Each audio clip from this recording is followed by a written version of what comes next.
muna natin to, no? How to conduct root cause analysis. We're already on the 8th session.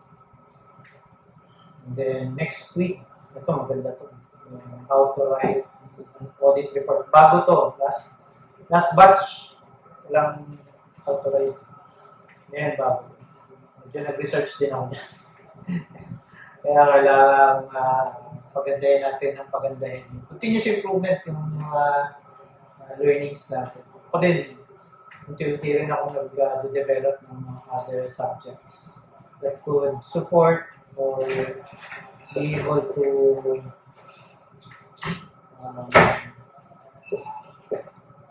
further develop yung ating competency.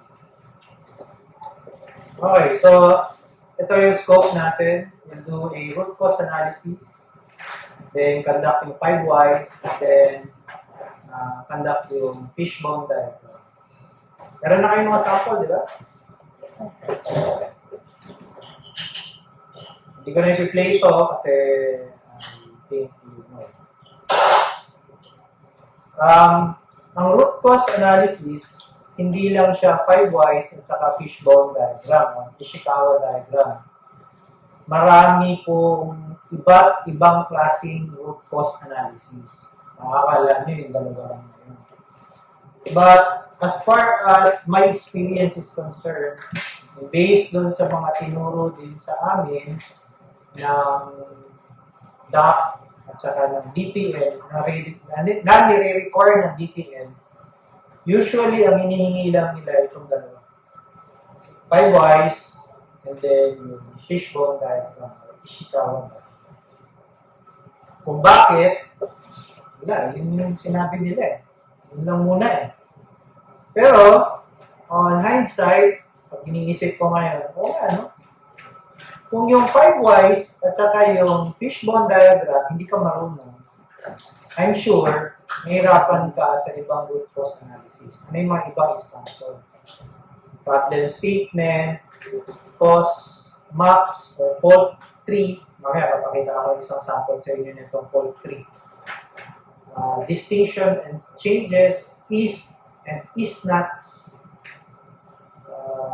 FEMEA, ito medyo mas komplikado ito ay yung FMEA.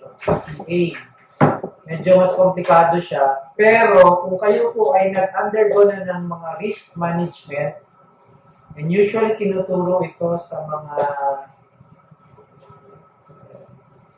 incident command. Oo, meron sa inyo ng incident command. Ito yung ginagamit nilang risk analysis framework ng FEMEA. Kung nag-disaster management kayo, FEMEA din yung ginagamit nila. Ano pa? Evaluate possible causes and confirm causes. Pero isa sa pinakamaganda na nakita ko lang, pinakasimple pero nahihirapan ka sa umpisa pero once na natutunan mo siya, mas madali siyang gamitin. Ito yung 8B or A3 problem solving. A3. Lahat ng ito, if you want to learn, ito ka na sa YouTube, isulat mo lang doon, how to. Tapos, A3 or D. Ako, sabi ko sa inyo, marami ng materials sa YouTube na you can learn it on your own. Noon lang kayo. Napaka-interesting niya kasi you are able to learn something that is not just basic problem solving. Sabi nga natin, it's better to have a tool rather than opinions. It's better to have a tool rather than opinions. Kasi kung gumamit ka ng tools, ibig sabihin na critical thinking ka. Hindi ka lang basta-basta nag-isip ka lang dyan, tapos opinion mo lang yun. Kaya kasi having opinion mo lang yun, kasi ako nga, ganito yung nung araw, ganito. Yan, opinion mo lang yun. Kasi hindi ka gumamit ng tools. Opinion mo yun. So, what are the other tools? Sabi dito, si Kaoru Ishikawa, ang photon. Si Kaoru Ishikawa is the author of the fishbone diagram. Isa siyang Hapon. Isa siyang Hapon na umimbento ng fishbone diagram. Imaginin mo yun.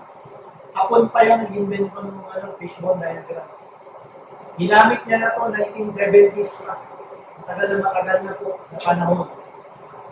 Kasi ang Japan noong araw, mahirap na bansa. Di ba, after ng World War II, naging mahirap sila. Kaya nila-invento yung fishbowl diagram kasi kung kumakain siya, kita niya yung tinik ng isda. Doon niya na-conceptualize yung fishbowl diagram yung ulo, tapos yung tinik. Kaya pag tinignan mo yung fishbone diagram, kaya siya fishbone diagram kasi may ulo, yun yung core problem, and then yung kanyang mga tinik, yun yung kanilang mga other causes. Kasi effect kasi yun. Effect yung ulo, cause yung mga tinik. Kaya nyo na-invento yung fishbone diagram. Kasi mahirap ang mga puno.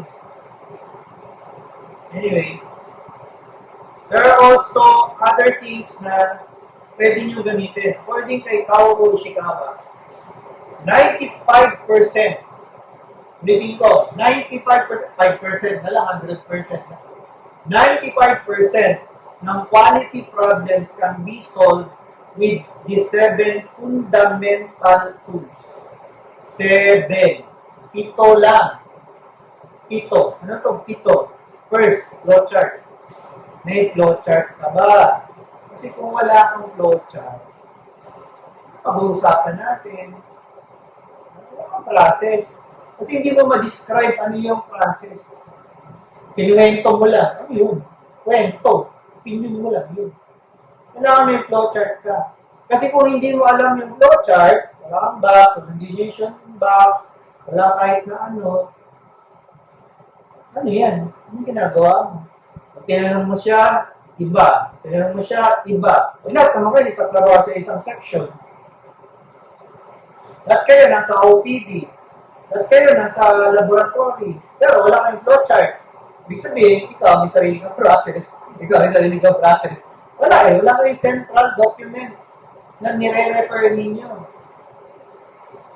Secondly, hindi nyo may improve kasi wala kayong flowchart eh. Saan ba kayo na-delay? Anong parte ng flowchart kayo na-delay? Hindi nyo ma-identify kasi wala kayong flowchart. So first and foremost, dapat may flowchart ka. Second, check sheet. Checklist. O ayaw yung check sheet. Ayaw yung check sheet. O sige, checklist na lang.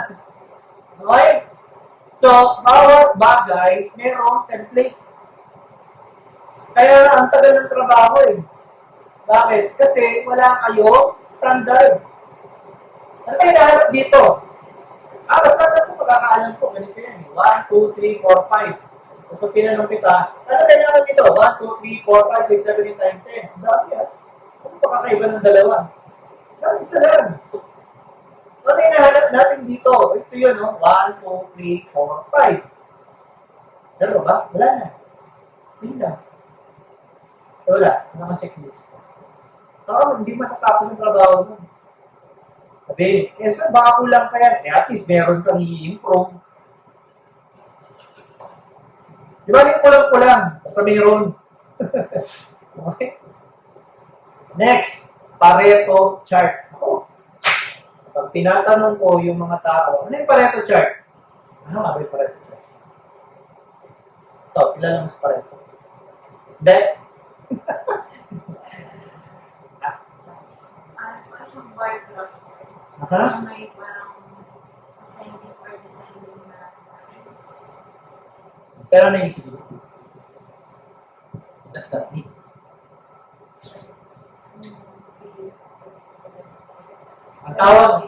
Ang tawag sa Pareto chart is the 80-20 rule.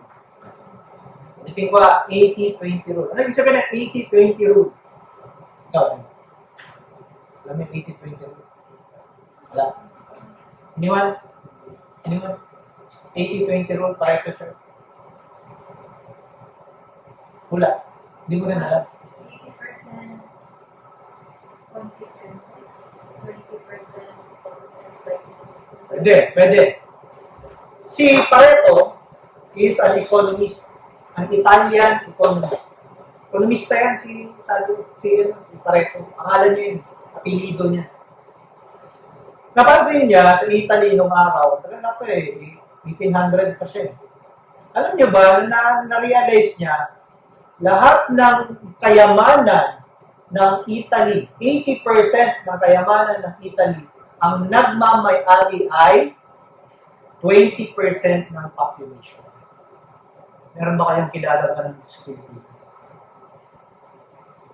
Meron! 20% ng mga elitista sa Pilipinas ang may-ari ng karamihan ng kayamanan ng Pilipinas. Kaya ko sinabi yun. Imagine for a moment. Imagine! Close your eyes. Close your eyes. Imagine for a moment sa kinikita niyong pera na yun. Sa kinikita niyong pera. Saan nang gagaling siya? Sa dami ng ginagawa mo sa loob ng isang araw, mula umaga hanggang gabi, hanggang matulog ka, saan gagaling pera mo? Yung 80% ng pera mo, saan galing?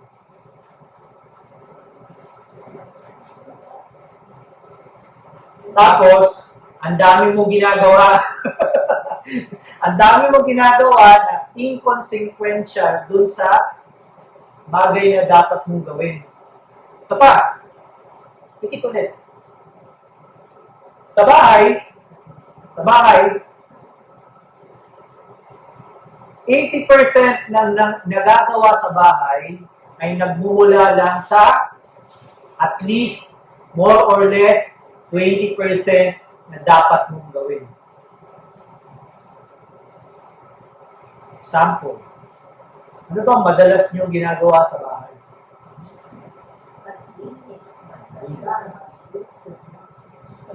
Palagay mo, sinong gumagawa niyo? Si 20%? Sino yun? Eh di ikaw.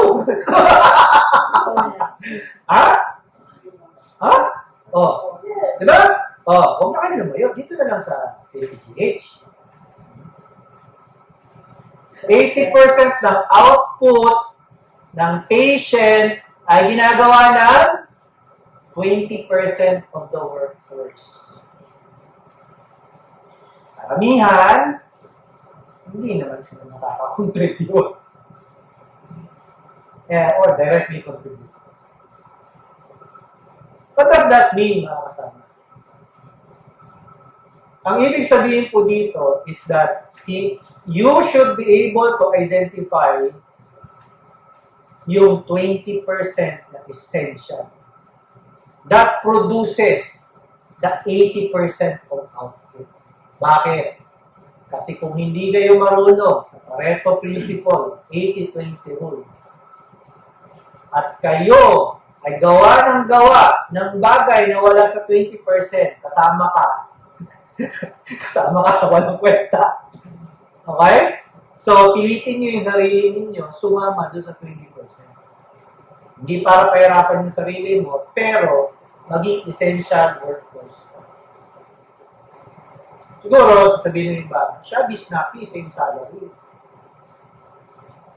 I argue to those people. I'd rather be, gano'n na rin lang pala, pareho lang ang bayan, mag-snappy na lang. Pareho lang pala eh. Kasi yung mga yun, mga ibang mindset nila, in the end, sila din magsisisi kasi hindi sila part ng talaga essential workforce. Matatapos na lang sila sa servisyo, wala sila. Sabi lang nila, 25 years na ako sa service. For what? Anong na-contribute? 20% kadalasan. Kaya pag, ano napansin ninyo? Hindi ko pinoconvince ang buong PNPGH na i-appreciate ang ISO. Why? Because I cannot convince everyone. For me to do that is a tiresome endeavor. Ang approach ko parate, I only look for the 20%. In fact, 16% lang. I only I only need to convince 16% ng workforce na maniwala sa ayos. And from those 16%, kayo ang mag-proliferate. I only need to convince 16% kasi I'm only one person and I cannot convince everyone. Ganon din po, sir, ma'am, kayo. You don't have to convince all of the people. Only 16%. Bilangin mo na lang yun. Sa 100 tao, 16 lang. Kung 10 lang kayo, may isa lang yun. 1.6 lang yun.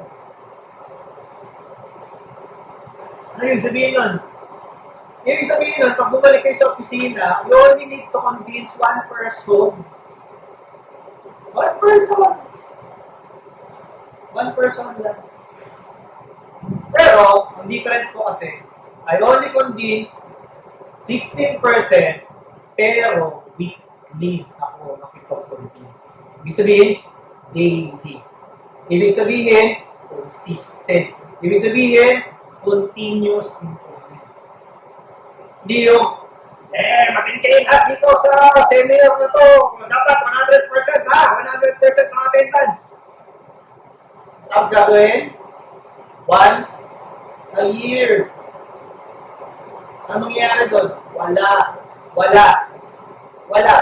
Narinig na kayo doon sa mga nag-training ng napakatagal doon. 100% daw na attendance. Pero anong resulta? Anong outcome?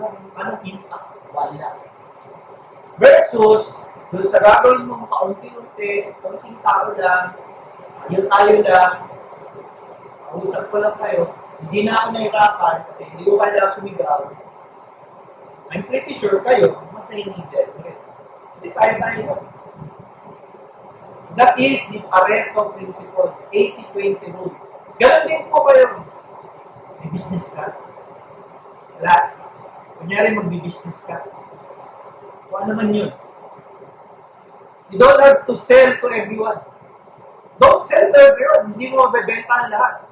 Sell only to the 16%. And I'm pretty sure, pag na-convince mo yun, saan ka magsisimula? Sadak mo muna. Huwag tayo test, di ba? Ito muna. Umugulat kayo, pag kinuging consistent lang kayo for that, darating at darating sa panahon, darating nito. Si Jollibee nung araw, sino si Jollibee?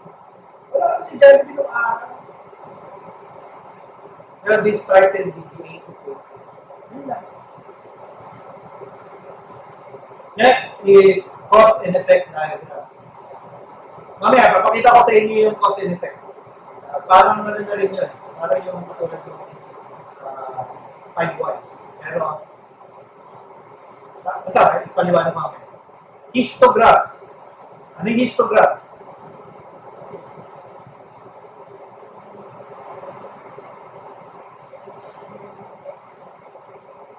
May history, di ba?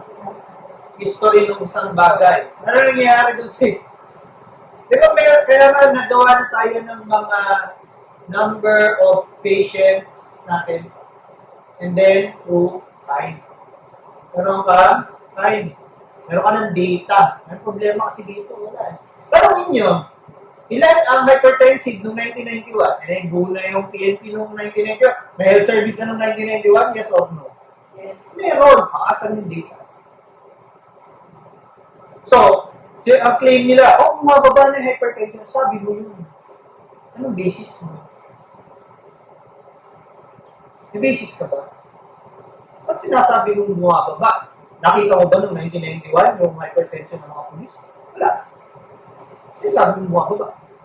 Bumababa siguro ngayon. Yung taon na to. Pero versus years? Can you claim na lumalala ang PNP o nagiging maganda PNP?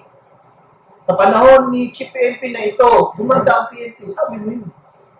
Opinion mo yun. Pero gumanda nga ba siya in totality? Hindi. Kasi wala kang history. Yung scatter diagram, hindi ko paliwanag.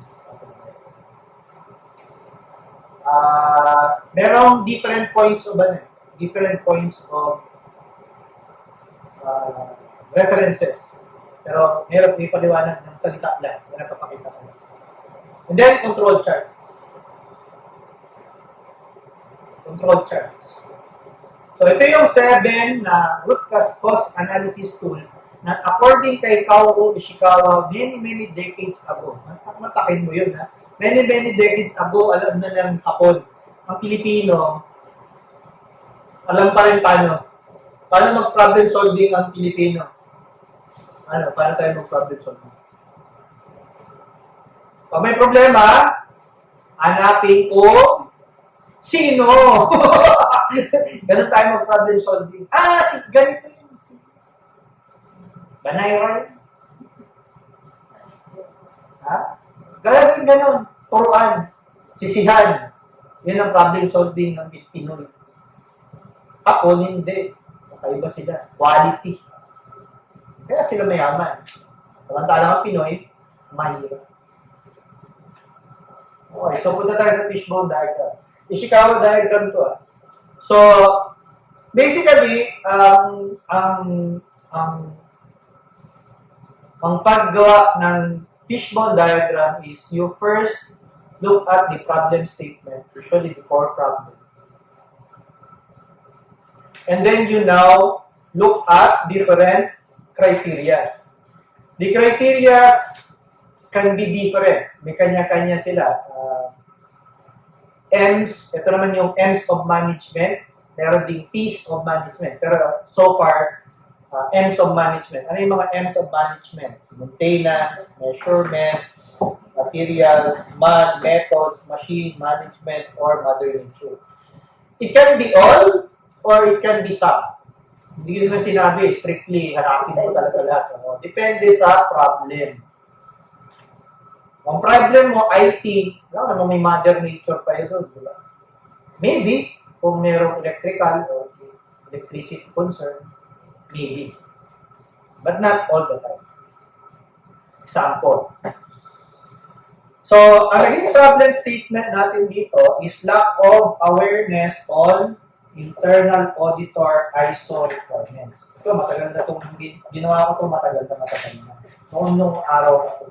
So what I did was to be able to look at the man, method, money, and machine/materials. So, nung nag-identify ako, because sa man, kasi lacks trained and experienced internal auditor. Ito naman, di ba? Ilan lang tayo internal auditor magsimula dito? 4. Tanong pa dun, trained ba sila? Trained. Kayo, nabago, trained ba kayo? Diba hindi? Pero, dahil ang ginawa natin solusyon, training tayo. Oo, hindi siya DAP. Oo, hindi siya international. Pero at least, meron tayo sarili. It's better than nothing. It's better than nothing. Next, machine, materials. Una-una, walang internal auditor office. Meron ba? Wala. Walang bahay. Wala siya sa may class ng OR complex. Parang may nakita ko nun sa lane. Nakita ko nga rin. Ginagamit ba? Meron ba rin? Hindi, ginagamit ba? Kasi kung ginagamit, good. Kung hindi naman ginagamit, may kaswell parang wala na rin. So, ako, masasuggest ko, since wala naman tumatako doon, I suggest gawin natin bahay ng internal audit. I-request natin. Pwede ba natin i-request yun? Para lahat ng documents, kunyari katulad niyang mga ganyan ninyo, iwan niyo doon. Quality management officer. Ako, masasuggest ko yun sa inyo. Ako, wala ako kasing authority pa ngayon. Pero pwede natin gawin. Okay. Next. Meron ba tayong records of internal audits? Meron na ba? Records? Meron? Sino sa suppository natin? Sa'yo. Kaya ngayon yung problema, may records na. Saan yung nakalagay? Eh kung bigla ka ma-reassign, eh mahalo na kung kani-kanino, di ba? Kaya ngayon, pwede ba natin i-draft yung opisina na request natin yung opisina? Pwede ba? Request naman natin. Pwede. At least yun yung accomplishment natin for this year. Gawa ka namin, sir. Sige nga. Pero ikaw pa sir, tapos noted mo. IQA. Okay. Oh, So, kaya yung ginawa ko, sir. please. I-drop ko na lang, i-drop ko na lang. Okay, sige. Taas pirma ako. Okay. Go. Gawin na natin. Para may accomplishment tayo for this year, 2024. Ibida natin to sa during external audit. Meron na tayo opisina. Ilagay niyo na rin yung mga supplies na kailangan, computer, table, Kasi chairs. ito sa AOPD lang. Oo. Yung Hindi, for now, request lang natin. Kung wala, hindi gamitin natin yung mga second half. Wala yung problema. Basta meron. May table, chair, opisina na dapat, may tatawag natin opisina natin. Diba? CS. Ay, kay Director Lucas. Ay, hindi ba kay CH? Dapat si GH sir. Okay, anyway. Money! Meron ba tayong pondo? Alam ko meron. Hindi lang natin nakukuha. So, ang tanong, paano natin makikita yun? Saan siya? Kailangan hanapin natin. Try natin hanapin yung AOPD. Pwede mo bang hanapin sa PopCRP? Sa PopCRP. Hanapin ka sir. Tingnan mo yung allocation. Allocation para sa... Sino ba yung tayo, sir? Alam mo meron? Alam mo yung meron? Meron yan. Meron. Sa GH. Pero GH ang may handle naman. Kasi kung meron, i-claim natin. Claim natin. Sayang. Bakit ako yun? Malaki pa kayo pondo. Pag tinanong ako, asa na punta yung pondo? Ay, kinain na namin. Every time na ganito tayo, meron tayong pondo. Next method. Last IA process, flowchart, procedures, measure. Meron na ba tayo? Dapat. Dapat. Gawin natin this year. Gawin natin this year.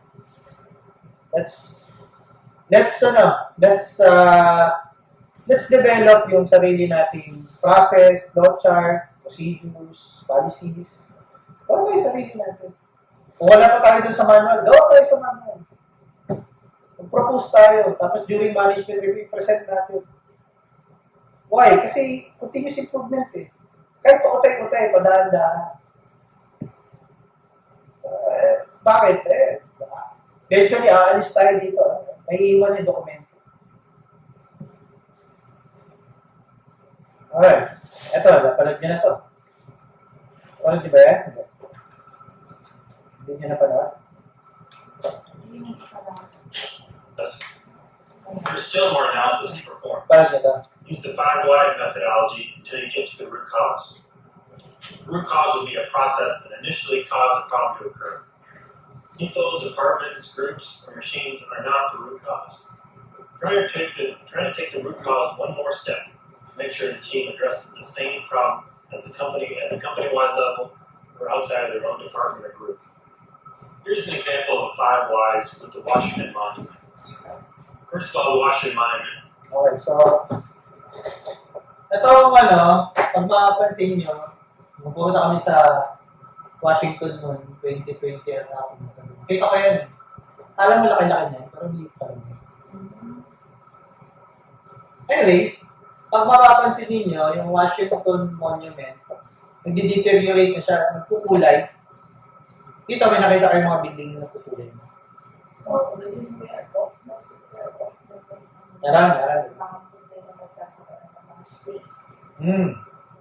Ang tanong, bakit daw nag-i-stain? Kasi, ginagamitan ng harsh chemicals. So why? Bakit daw na nag-deteriorate yung itsura? Kasi harsh chemicals ginagamit. Tanong, bakit magkakaroon ng harsh chemicals? Kasi, nililinisan yung kalapate, yung tain ng kalapate, tinakairan nyo. Di ba sa bahay ninyo meron bang mga kalapate? Sa isang miso. Meron? Yung sa dulo. Meron, di ba?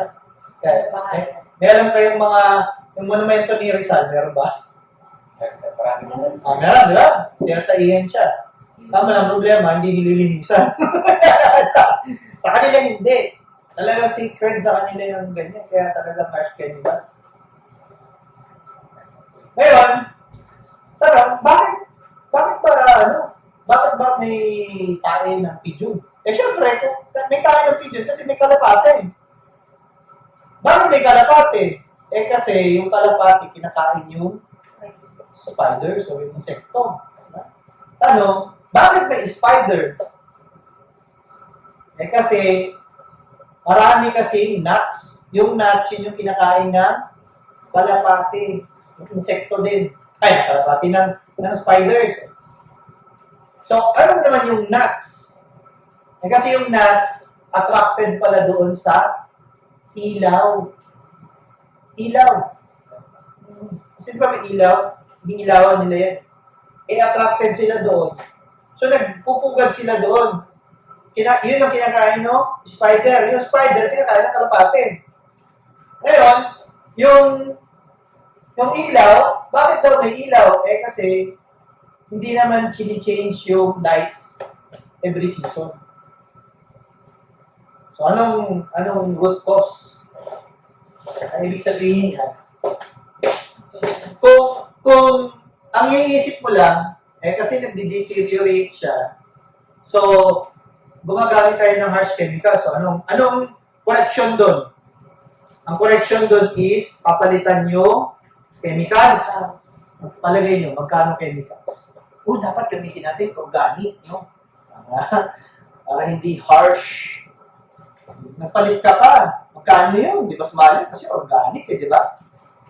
Tapos, pagdating dito, dealing after pigeons. So, anong naging correction doon? Barilin yung pigeons. Or bili ng coke. Yung coke niya yung kakain doon sa pigeons. Okay, drone. Gagamitin yung drone. Magkano yung drone? Magkano yung coke? Magkano yung yung barilin mo yung pigeon? Tapos kasuhan ka pa ng animal rights. Kasi binabaril mo yung pigeon. Tapos, may spiders. So, anong ginawa mo? Hire ka ng pest control. Chemicals pa rin. Magkano na naman yun? Diba? Correction. Ganun din yung sa nuts. Yung, tawag doon, parang, gamo-gamo. Yung nuts. Yung gamo-gamo na na-attract doon sa ilaw. Yung pala, hindi mo naman kailangan gawin lahat ng pagbabago dito. Ang kailangan mo lang palitan, ilaw. Sa simpleng bulb, simpleng pag-timing kung kailan mo lang bubuksan, nasolve mo yung lahat ng problema mo. Hindi mo na kailangan bumili ng organic chemicals, hindi mo kailangan barilin yung pigeon, hindi mo kailangan mag-hire ng pest control, palitan mo lang yun sa ilaw. Yung timing ng ilaw. Parang katulad din, no? May butas yung gulong ng sasakyan mo. Bakit may butas ng gulong sa sasakyan mo? Kasi may pako. Bakit may pako? Kasi galing dun sa box na nandun sa tabi ng sasakyan mo. Bakit nalaglag dun yung pako? Kasi yung box nabasa. Kaya natapon yung pako. Ba't nabasa yung box ng pako? Kasi may tulo. Bakit may tulo? Kasi may butas yung bubog. Kung correction ka lang ng correction, may butas yung gulong. Pinabulganize mo, magkano?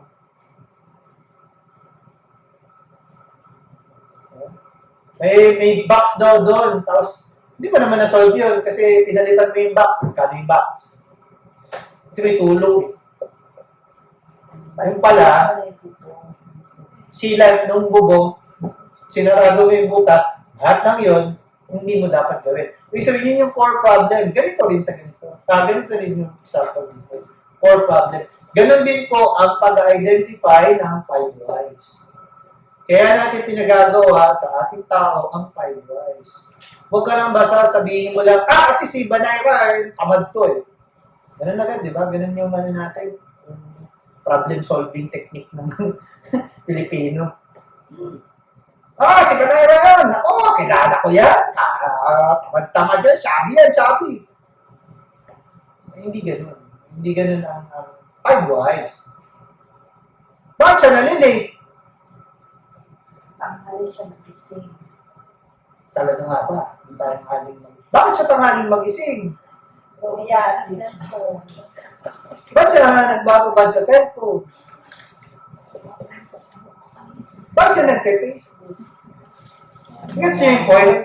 You go to the core problem po. Or kaya pala siya napupuyat kasi dalawa yung job niya. Bakit dalawa job niya? Kasi meron siyang load. Minsan, ang babaw kasi ng critical thinking natin. At the end of the day, sinisisi na agad natin yung tao. For all you know, hindi yung rason. Okay. So, you need to first find yung core problem. Sir, kailangan ba 5? Hindi. Kung yun na yung core problem, tumigil ka na. Kung hindi mo pa nahihit yung problem, kahit 100 na yan, abay, tuloy-tuloy mo. Hindi ibig sabihin, naka 5 ka na, titigil ka na, for all you know, bababaw pa rin yun. Baka nandun ka pa lang sa may kalingkingan ng problema. Okay? So, example, yung problem ng the client refused to pay the progress payment. Bakit? Kasi hindi kumpleto yung activity. Dahil late. Bakit na late? Kasi activity took longer than estimated. Bakit matagal yung activity? Kasi hindi namin ma-procure yung materials. Bakit hindi ma-procure yung materials? Kasi hindi namin ma-purchase on time. Bakit mo hindi ma-purchase on time?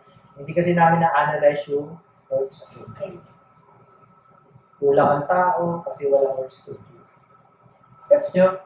Yung malalim-lalim na analysis, hindi basta-basta, yan na nga yun. Si Banayra talaga, tamad yan. Tamad. Ikaw na lang lagi. Okay, so let's now do the root cause analysis. Diba kanina, fishbone diagram, yun yung core problem. Tingnan nyo. There was a lack of awareness on ISO, internal auditor ISO requirements. Pag tinignan nyo ngayon yung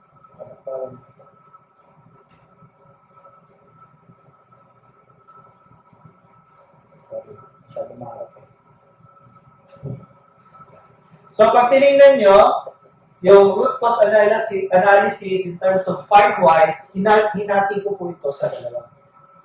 Meron tayong incoming internal auditor. Siyempre, kung may incoming, merong outgoing. As far as the internal auditor is, incoming internal auditor is concerned, para sa kanya, ang usual problem ng lack of awareness, yung cause ng lack of awareness on ISO, internal auditor ISO requirements are, first, lack of internal auditor career development plan. Wala tayong plano mag-develop. Wala. Basta ikaw na, kasi ikaw yung training sa dati, di ba? Pero, naisip ba nung araw na katulad ng ginagawa natin ngayon, na din-develop namin yung walang alam para maging internal auditor? Wala lang yan araw. Ngayon, meron na. Utay nga lang. Ismi, 1% improvement, continuous. Bakit? Kasi pag ako nawala, kayo. So, ibig sabihin, pag kayo na ang nandito, training kayo, tuloy niyo yung development plan. Other people should also replace you eventually. Hindi yung kayo na lagi bida. Hindi effective yun, hindi sustainable. Next, lack of internal auditor training plan. Wala eh. Mag-training plan ba nung araw? Wala. Ngayon, meron na. So, naintindihan nyo na ngayon, bakit nagtitraining tayo? Diba? So, for the whole year, nagtitraining tayo. Daan-daan. Tayo. Next is law of internal auditor endorsement. Dalawa na yung concern. Si outgoing saka si incoming. Kasi pareho nilang problema ang endorsement. Nag-endorse ba yung previous dun sa bago? Hindi. So pag ako umalis, i-endorse ko to. Saan papalit sa akin? Dapat. Next. Yung outgoing naman, problema naman niya yung lack of internal auditor established standards. Wala naman standards eh. So, oras na. Kasi bago ako umalis, mag-establish ako ngayon ng standards. Yun yung sinasabi natin kanina. Kasama dyan yung records management. Kasi baka mamaya, pag alis ko, wala naman may dokumentasyon. Anong i-endorse ko sa inyo? Wala. So, kayo yung papasok na eh. Aalis na kami. Ako, paalis na ako. So, bago ako umalis, dapat may endorse ako sa inyo. Yun. Then, napansin nyo yung mga nandun sa fishbone diagram kanina. Diba, in-identify natin dun yung records management, opisina, mga standards. Nandun siya. Okay? So, in short, ang core problem po natin is the absence of the internal auditor's succession plan. Anong laman ng succession plan? Lahat ng yan. Kasama sa succession planning. Dapat, pag gumawa kayo ng succession plan, binibase mo sa career development plan, the training plan, the standards mo, at records management. Napakasimple, di ba? Madaling intindihin, may logical sequence. Hindi yung nanguhula kung ano yung problema. Hindi yung banara kasi, wala kasing training to. Ikaw na naman. Okay. So, how do we now do the 5 whys in terms of ito? So, gawin natin example. Si internal auditor. Bakit? Kasi noong 2023, first semester, hindi kami nakapag-conduct ng internal audit. Diba hindi nakapag-conduct ng internal audit first semester 2023? Hindi. Ngayon na lang. Sinasolve na namin. So, why? First why? Why was the first semester internal audit not conducted? Because the internal auditor responsible for the audit was unavailable. Wala siya. Okay, bakit wala siya? Bakit unavailable si internal auditor? Kasi one internal auditor was reassigned, one went abroad, ako yun. And those remained were unable to perform the audit. Totoo naman yun. Hindi tayo nagsisinungaling. Kung ano na yung totoo, yun na yun. Next, why were the remaining internal auditors unable to perform the audit? Ano sagot? Because there may have been a lack of coordination or communication regarding the audit schedule and availability. Ito naman. Pero teka, why was there lack of coordination? Kasi may gap in the internal communication process. May process kasi yan. Tanong, may process ba? Wala. Lack of standard protocol for managing auditors' availability and commitments. Next, why was there a gap? Perhaps because there is no centralized system or platform in tracking auditors' schedule. Meron ba? Wala. Meron ba tayo ngayon? Ikaw, alam mo ba yung schedule ko? Hindi, di ba? Hindi tayo nagta-tracking eh. Walang tracking. Okay, wait, there's more. Kala, tumigil na ako doon. Hindi pa, kasi wala pa tayo sa core problem. Why is there no centralized system of tracking auditors? It could be due to the absence of dedicated audit management system. Wala tayong system dito. Or software. Wala eh. And then, real-time tracking of auditor assignment and availability. Example, si Garbes, bigla na lang siya na-reassign sa PSMU. Natatrack ba yun ng system natin? Hindi. For all you know, bigla siyang na-reassign din. Hindi natin alam. So, asan yung mga to? Wala. Okay? So, why is there no dedicated audit management system or software in place? Possibly kasi walang budget. Okay? Budget. Wala ring awareness na mayroon dapat system and may resistance dun sa adapting na technologies. Ginagamit ba natin Google Sheet? Hindi. Google Form? Wala. Next, why are there budget constraints? Kasi nga, yung organization, walang allocation ng sufficient resources. Bakit bakit merong lack of awareness or understanding of the benefits of audit management tools? Kasi may insufficient training and communication ng advantage ng technology.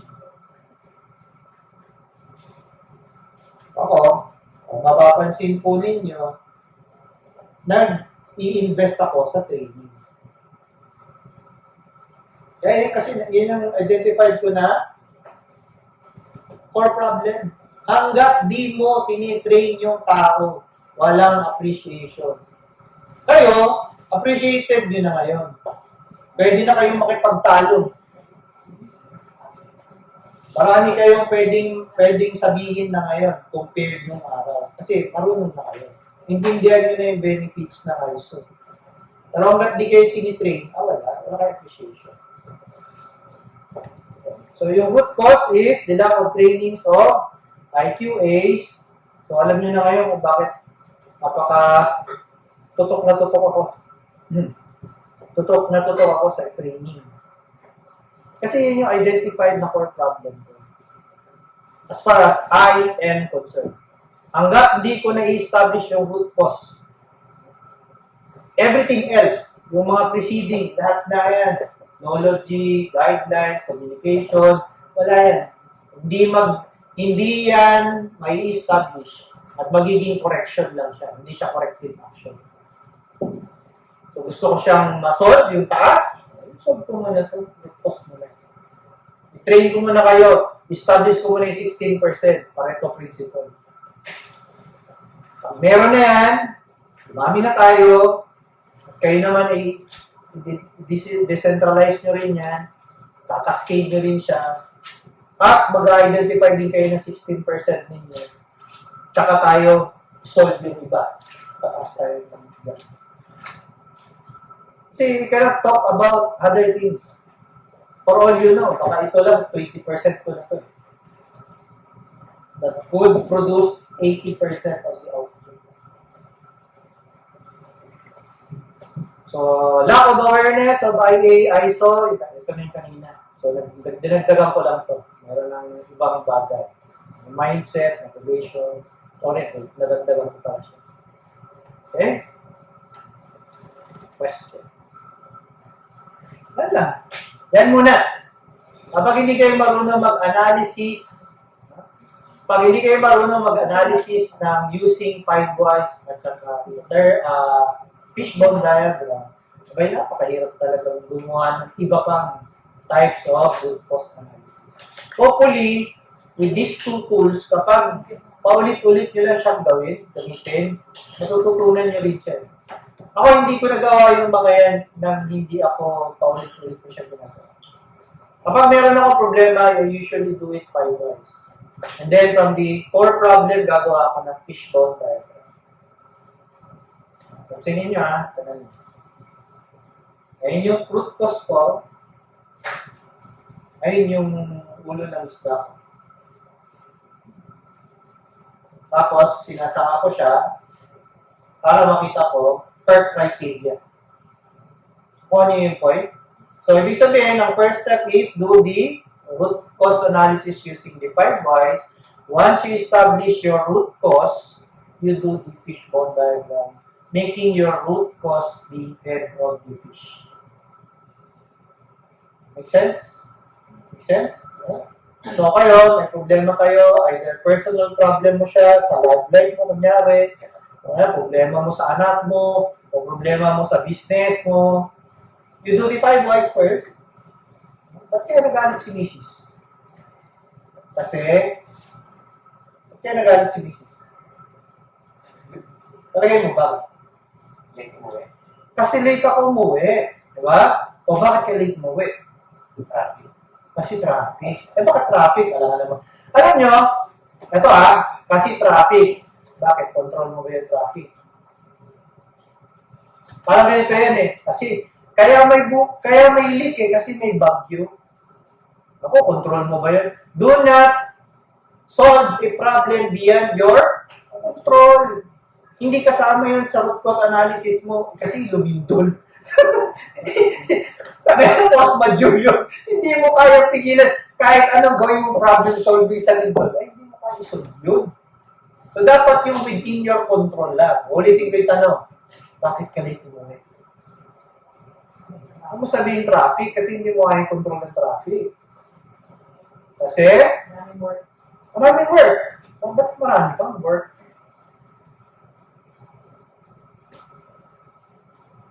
Some can argue. Work, you cannot control. Kasi, beyond your control. Pero, one can argue also, ba't kasi tanggap ka ng trabaho?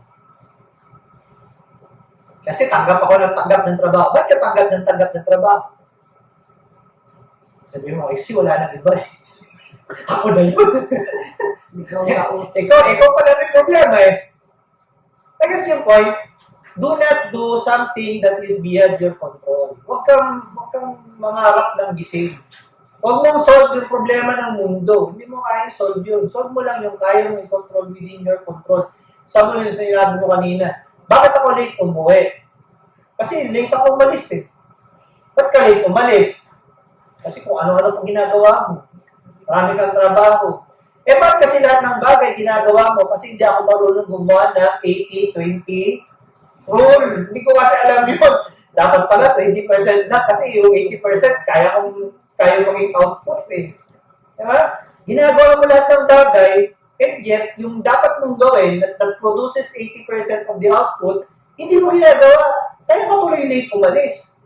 Eh kung i-identify mo muna, ano ba yung 20% na dapat kong gawin para natapos ko ang karamihan ng ginawa ko, tapos bukas na ulit. Problema, ginagawa mo lahat ng bagay. 100% gusto mo ganun. Walang perfect. Wala. Only do 20%. Pero, siguro doon yung 20%. Kaya ka pala late eh. Sa 8 oras mo, 50% nasa Facebook ka. Eh talagang hindi naman essential yung Facebook. Unless, PCR ka. Di ba? Oh.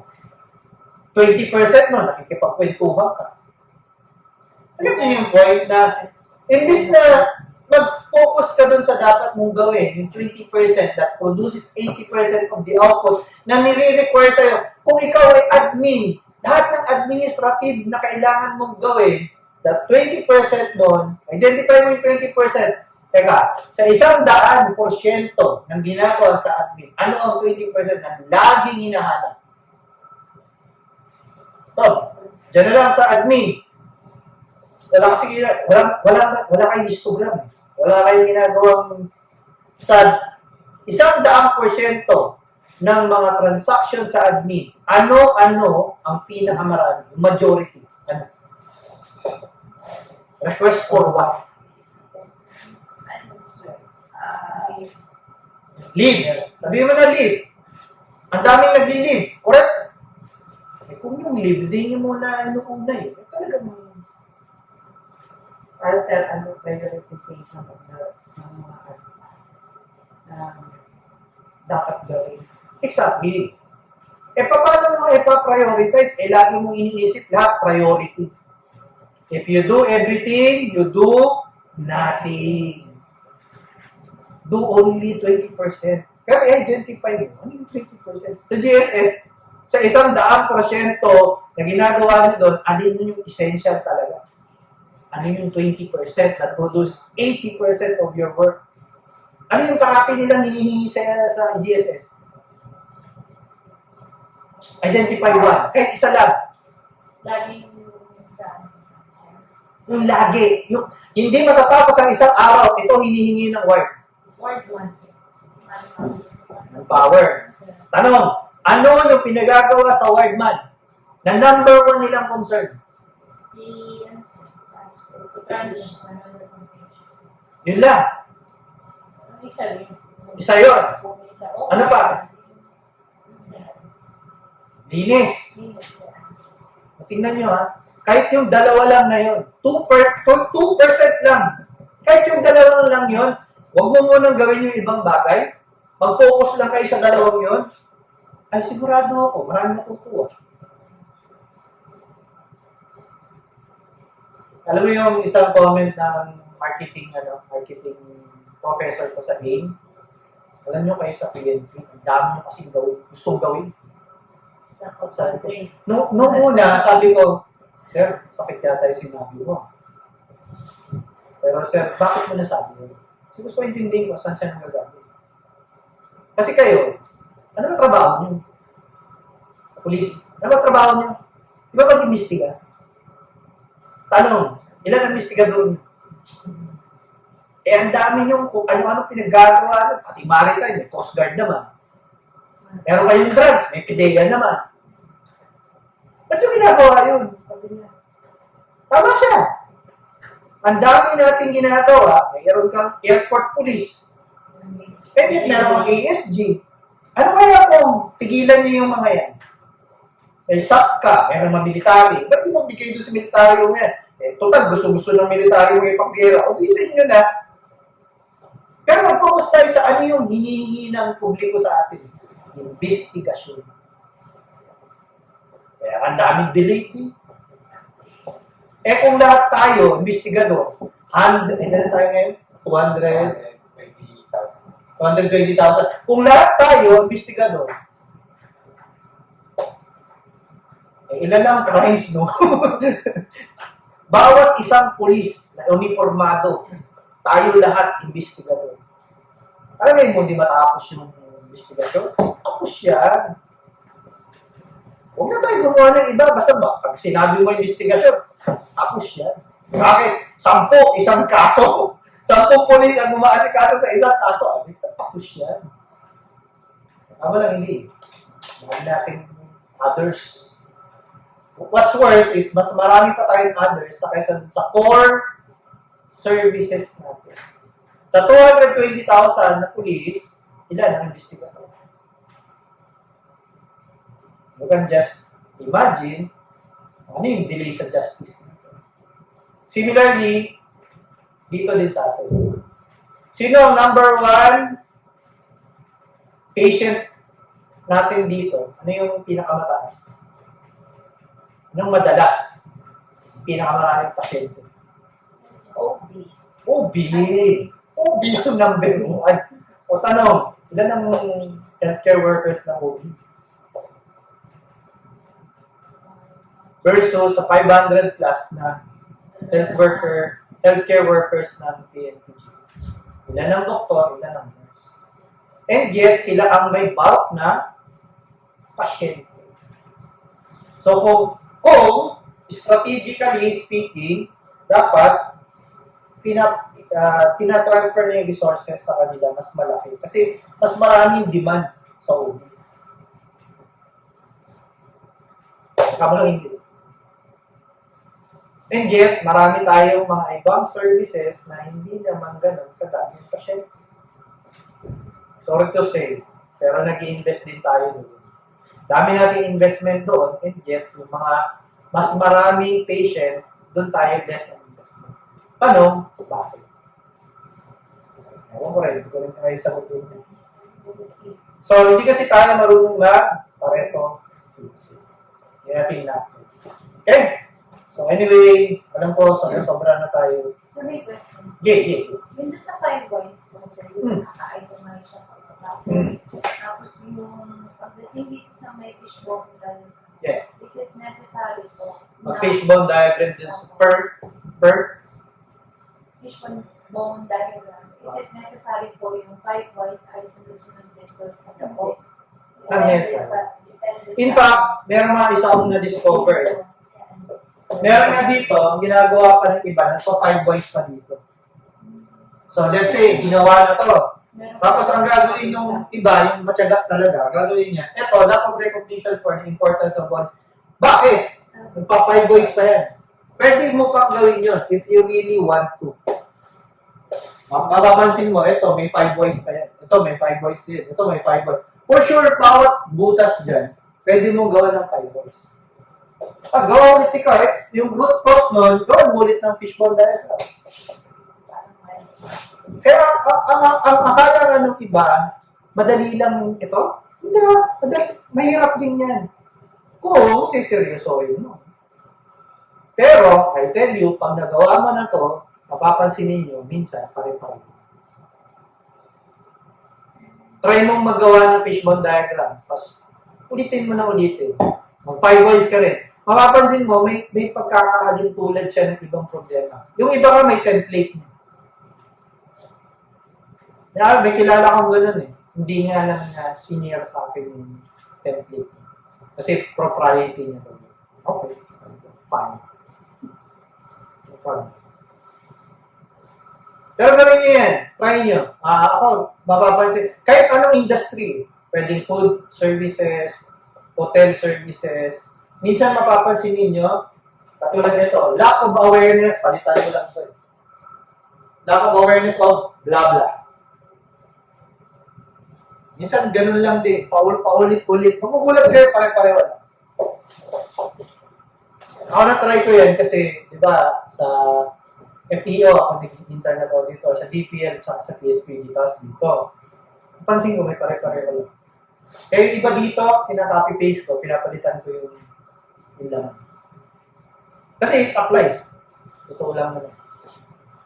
Pero gawin nyo rin. Kasi, ano yan, sa process na magiging.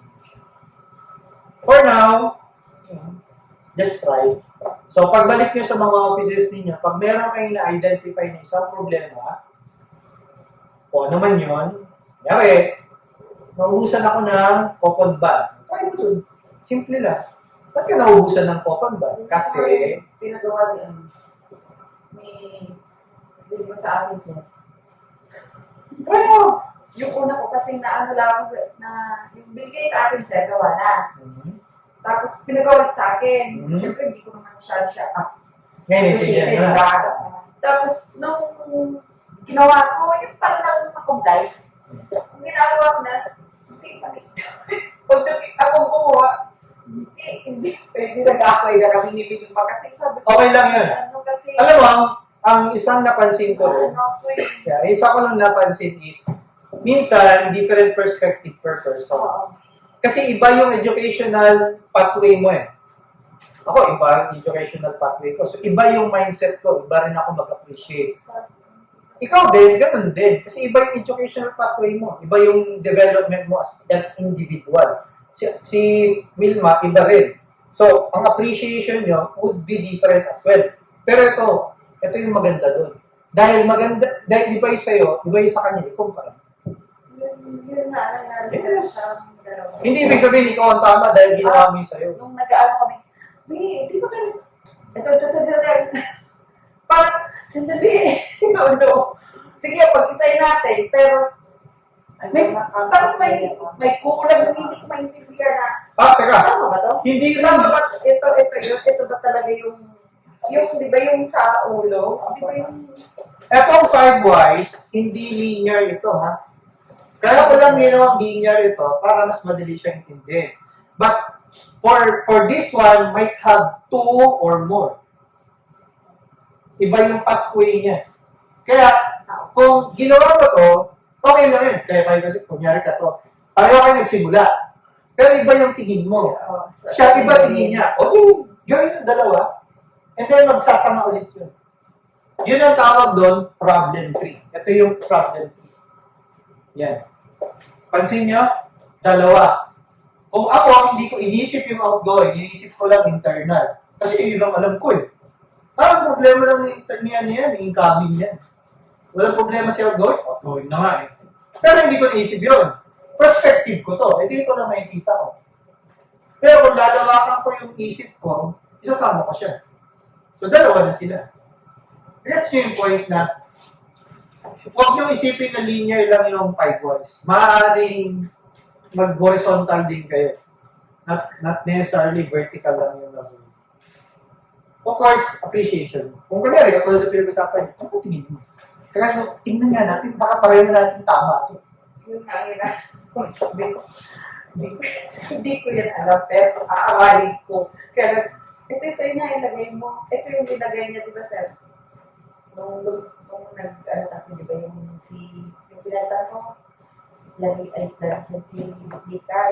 Ito na, nabigay sa akin, hindi ko maintindihan. Pwede din mo sa akin kasi hindi ko rin maintindihan. Ito Tapos nag-usap sa kami ni Vilma, ito gawin natin. Sige, kung compliance lang ang pag-iisip, ang isipin ko, okay na ako dun, sir. Oo, yun na. yun na yun, copy-paste na lang. Hindi rin lang. Hindi na. Ibig sabihin, may pakialam ka. Yun lang. Kaya pag kung isa pa kami nag-aaway ng dalawa, Okay lang. Kasi hindi, wala talaga, walang perfect answer.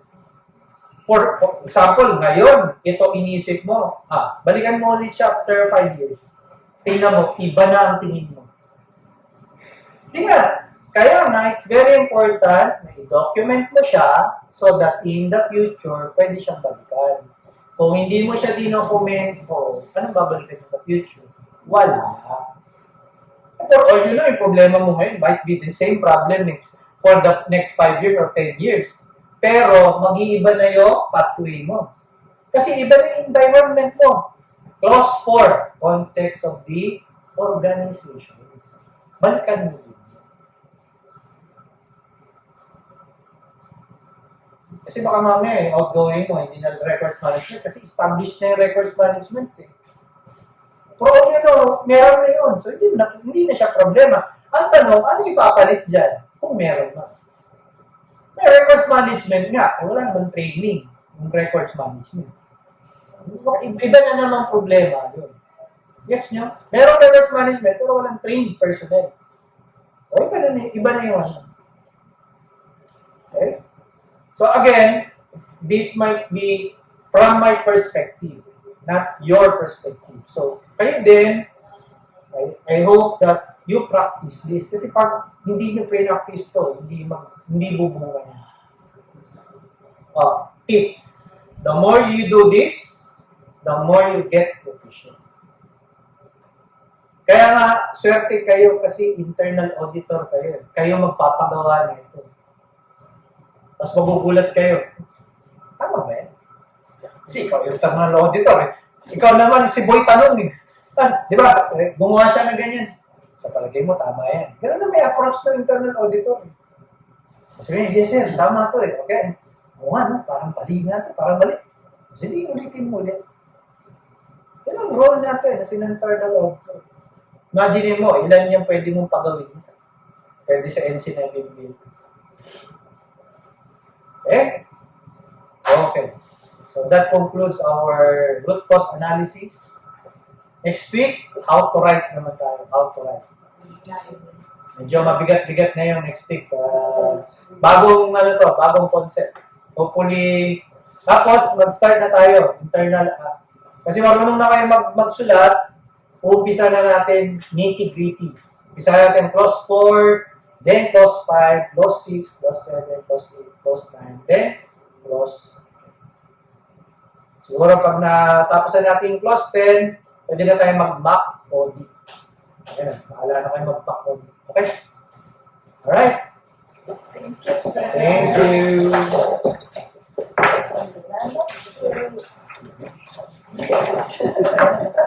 Dahan-dahan na. Kukuha na. Para kang bata. Parang exercise yan. Diba? Pag sa umpisa, mahirap kasi, ano ba? Minsan kasi mga bakit natin, hindi man sasagot. Okay lang yun. Hindi naman nila ma-appreciate yung ganyan kung ngayon lang nila maririnig. Pero, obligasyon kasi natin gawin. Pag hindi natin ginawa, ang tanong, sino? Kung hindi natin gagawin ngayon, kailan? Yun naman ang tanong dun, yun yung essential question dun. Sino gagawa? Sila? Eh, hindi nga sila marunong eh. That's why we're training ourselves na maging ganun. Yun lang. Kung pinakasalan yung